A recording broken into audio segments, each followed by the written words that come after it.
Good morning friends, स्वागत है आपका अपने यूट्यूब चैनल पर। तो चलिए शुरुआत करते हैं आज की the Hindu editorial vocabulary session की। तो इस सेशन में प्रीवियस जितने एडिटोरियल बचे थे प्रीवियस वीक में 12 एडिटोरियल है, तो उसकी वोकैब मैं आपके लिए लेके आया हूँ। और इस वोकैब की खास बात यह है कि आपको इसमें कोई भी रिपीटेड वर्ड नहीं मिलेगा। पहले एडिटोरियल से पहला हेडिंग आप देख सकते हैं, डेल्यूजन। पहले एडिटोरियल से पहला वर्ड है डेल्यूजन। डेल्यूजन का मतलब होता है किसी तरह का कोई भ्रम, झांसा या फिर धोखा, उसे बोला गया डेल्यूजन। सिनोनिम्स है illusion, dream, hallucination, fallacy, error. Antonyms है ट्रूथ, फैक्ट, स्क्रूटनी और एक्चुअलिटी। नेक्स्ट हमारा वर्ड है प्रोलॉग। प्रोलॉग का मतलब होता है किसी भी ऐसे है कोई, या स्टोरी है या कोई बुक है, प्ले है, तो उसके शुरुआत में जो भूमिका बांधी रहती है, शुरुआत में बोले गए कहे गए शब्द, आरंभ, प्रस्तावना, उसे बोला गया है प्रोलॉग। और जो लास्ट में होता है उसे बोला जाता है एपिलॉग। प्रोलॉग के synonyms introduction, prelude, preamble, intro, beginning. Antonyms है finale, end, addendum, end. Next word है ओमनीपोटेंस। ओमनीपोटेंस का मतलब होता है सर्वशक्तिमान होना, सर्वशक्तिशाली, सर्वशक्तिमान, उसे बोला गया है ओमनीपोटेंस। सिनोनिम्स है supremacy, power, almightiness, control, domination. Antonyms है इम्पोर्टेंस, डिसेबिलिटी और डिसेबलमेंट। नेक्स्ट हमारा वर्ड है एंटिसिपेटेड का मतलब होता है शीघ्र घटित होने वाली कोई घटना, पूर्व अनुमानित, प्रत्याशित या अपेक्षित, उसे बोला गया है anticipated. Synonyms expected, awaited, foreseen, predictable. Antonyms unpredictable, happy, abrupt और अनफोरसीन। अगला हमारा शब्द है nuts and bolts. Nuts and bolts का मतलब होता है किसी भी चीज़ की कोई basic knowledge, basic practical details किसी भी चीज़ की, उसे बोला गया है नट्स एंड बोल्ट्स। अगला शब्द है अनॉर्मिटी। अनॉर्मिटी का मतलब होता है किसी भी चीज़ की सीरियसनेस को दिखाया जा रहा है, कोई चीज़ कितनी सीरियस है, भयावह है, दुष्टता या नीचता भरी है किसी चीज़ में, उसे बोला गया है एनॉर्मिटी। सिनोनिम्स आप देखते हैं atrocity, immensity, magnitude, outrage, hugeness. Antonyms है गुडनेस, स्मॉलनेस, डिसेंसी, क्वालिटी और लिटलनेस। अगला शब्द है इंडेंचर्ड। इंडेंचर्ड, इंडेंचर्ड का मतलब होता है किसी के साथ हमारा किसी तरह का कोई अनुबंध है, कोई करार है, कॉन्ट्रैक्ट है, कोई किसी तरह का काम करने के लिए एग्रीमेंट, उसे बोला जाता है इंडेंचर्ड। Indentured, indentured. सिनोनिम्स और एंटोनिम्स इसके देख लीजिएगा, इजी है, देख लीजिएगा सिनोनिम्स एंटोनिम्स। अगला हमारा शब्द है caught on the wrong foot.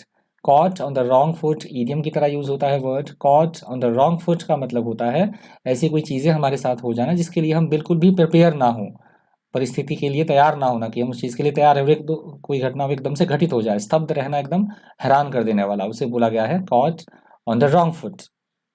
अगला हमारा शब्द है एम्बियंस। एम्बियंस होता है हमारे आसपास का क्या वातावरण है, एटमोसफियर, माहौल, वातावरण, परिवेश, उसे बोला जाता है एम्बियंस।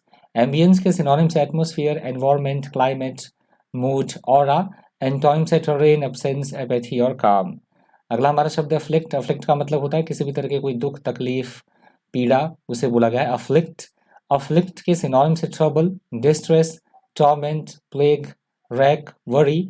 एंटोनिम्स है कंफर्ट, एड, सूथ, हेल्प। अगला शब्द है हमारा आईबॉल टू आईबॉल।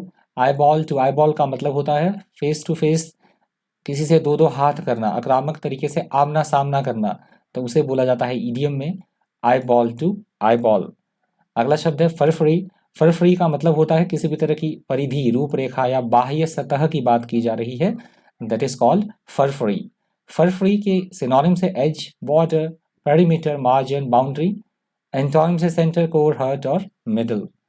अगला हमारा शब्द है ऑब्सोल्यूटिज्म। ऑब्सोल्यूटिज्म यहाँ पे नाउन की तरह यूज हुआ है वर्ड। ऑब्सोल्यूटिज्म का मतलब होता है, ऑब्सोल्यूट से आप समझ सकते हैं, ऑब्सोल्यूटिज्म, प्रोनाउंसिएशन ध्यान दीजिएगा, ऑब्सोल्यूटिज्म। ऑब्सोल्यूटिज्म का मतलब होता है तानाशाही, निरंकुशतावाद, जहाँ पे बिल्कुल भी डेमोक्रेसी ना हो, उसे बोला जाता है ऑब्सोल्यूटिज्म। ऑब्सोल्यूटिज्म के सिनोनिम्स हैं despotism, autocracy, monarchy, operation operation और नासिज्म। एंटोनिम्स है डेमोक्रेसी, रिजाइनमेंट और रिस्पेक्ट। नेक्स्ट हमारा वर्ड है बायोस्फीयर। बायोस्फीयर का मतलब होता है हमारा आसपास का जो क्षेत्र होता है, जीव मंडल जिसे बोला जाता है। The biosphere is a part of the earth surface and atmosphere where there are living things, जहाँ लिविंग थिंग्स होती है सभी, that is called biosphere. Synonyms atmosphere, environment, sky, habitat, earth. Antonyms है होल, इंडोर्स और ocean.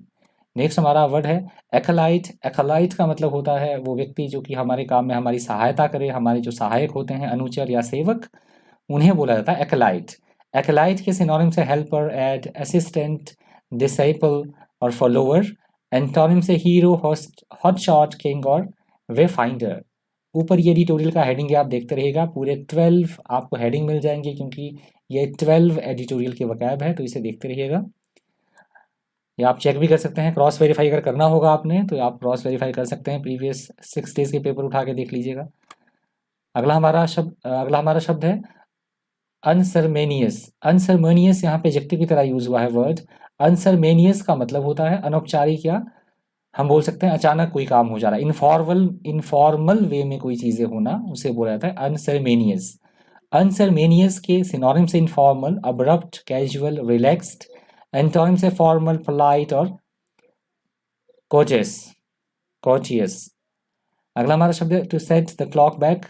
ये idiom की तरह word use हुआ है। To set the clock back का मतलब होता है पहले की तरह, पहले जैसे चीजें थी तो उस स्थिति में चीजों को ले आना, जैसे स्थिति पहले थी, तो उसे बोला जाता है to set the clock back, मतलब पहले की तरह चीजें कर देना। अगला शब्द है रिजेंट। इसका मतलब होता है किसी से नाराजगी जताना, ना खुशी जताना, क्रोधित होना, ना खुश होना, उसे बोला गया है रिजेंट।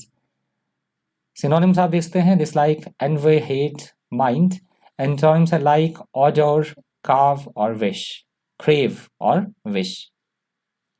नेक्स्ट वर्ड है फ्लेक्स वंस मसल्स।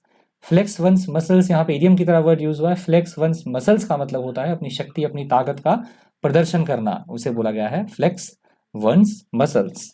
इडियम की तरह वर्ड यूज हुआ है। Clouds on the horizon. Clouds on the horizon भी वर्ड फ्रेज की तरह यूज हुआ है। क्लाउड्स ऑन द हराइजन का मतलब होता है ऐसी घटना या ऐसी स्थिति जो संभावित हो, ऐसी कठिनाई या ऐसे खतरे से डेंजर, जो कि हमें लगता है ऐसी अनहैप्पीनेस या प्रॉब्लम्स जो भविष्य में घटित होने वाली है, उसे दिखाने के लिए इस इडियम का यूज किया जाता है, clouds on the horizon. Subdued का मतलब होता है किसी को रोकना कुछ गलत करने से, या कुचलना, दबाना, शांत करना, उसे बोला गया है सबड्यू। सबड्यू के सिनोनिम से suppress, conquer, repress, overcome, defeat.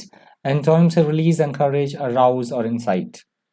Next हमारा वर्ड है एनाइलेशन। यहाँ पे 2 एडिटोरियल आप देख पा रहे होंगे। पहले एडिटोरियल से किसी भी तरह का कोई नया वर्ड नहीं था, तो ये दूसरे एडिटोरियल के वर्ड हैं जो इससे आगे हैं। एनहाइलेशन का मतलब होता है पूरी तरह से विध्वंस होना, नाश होना, प्रलय और आना, उसे बोला गया एनहाइलेशन। सिनोनिम से destruction, extermination, eradication, death, extension. Antonym से रिसरेक्शन, रेनेसेंस, अलाउंस और केयर। नेक्स्ट हमारा वर्ड है हिपोक्रेसी। यहाँ से एडिटोरियल का हेडिंग आप देख लीजिएगा। हिपोक्रेसी का मतलब होता है किसी तरह का पाखंड, कपट या ढोंग करना, किसी के साथ चीट करना, उसे बोला गया है हिपोक्रेसी। हिपोक्रेसी के सिनोनिम से insincerity, deceit, duplicity, deception, dishonesty.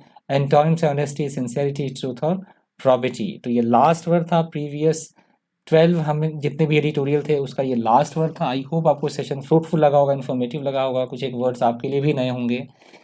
इस वीडियो में इतना ही। इसी तरह के इन्फॉर्मेटिव वीडियोस के लिए बन रही है चैनल पर। Thank you, thanks for watching.